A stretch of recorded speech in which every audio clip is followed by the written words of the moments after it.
அருகே தனியார் கட்டுமான பணி நடைபெறும் இடத்தில் மண் சரிவு ஏற்பட்டதில் 5 பெண் தொழிலாளர்கள் பலியாகியுள்ளதாக தகவல் வெளியாகியிருக்கும் சூழலில் தற்பொழுது 6ஆக உயர்ந்திருக்கிறது.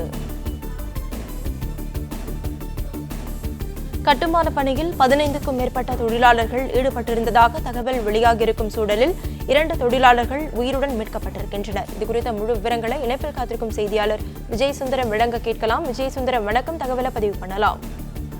வணக்கம். நீலகிரி மாவட்டம் உதகையிலிருந்து லவுடேல் செல்லக்கூடிய சாலையில் அமைந்துள்ள ராயல் காஸ்ட் பகுதியில் தனியார் கட்டுமான பணியானது நடைபெற்று வருகிறது.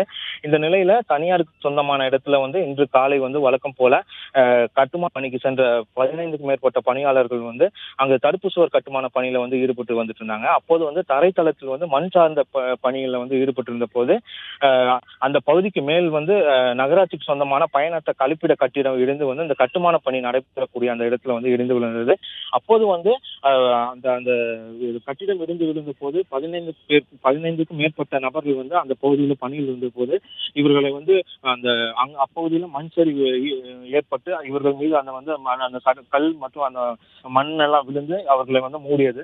அப்போது உடனே அந்த அப்பகுதியில் இருந்தவங்க அந்த மண்ணில் புதைந்த நபர்கள் ஜேசிபி உதவியுடன் மீட்கும் பணியில ஈடுபட்டாங்க. அப்போது 2 நபர்கள் உயிரோட மீட்கப்பட்ட நிலையில அப்பகுதியில ஒரு மொத்தம் 15 நபர்களுக்கு மேல் அப்பகுதியில பணியில இருந்து அந்த 15 நபர்களும் மண்ணில் மூடப்பட்ட நிலையில தற்போது 9 நபர்கள் மீட்கப்பட்டாங்க. அதுல மொத்தம் 7 நபர்கள், அதாவது 6 பெண்கள் உட்பட 6 பெண்கள், ஒரு ஆண் உட்பட மொத்தம் 7 நபர்கள் இறந்த நிலையில மீட்டிருக்காங்க.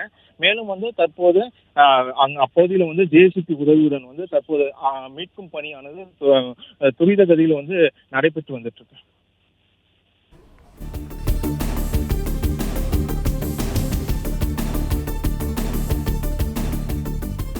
தகவல்களுக்கு நன்றி விஜய் சுந்தரம்.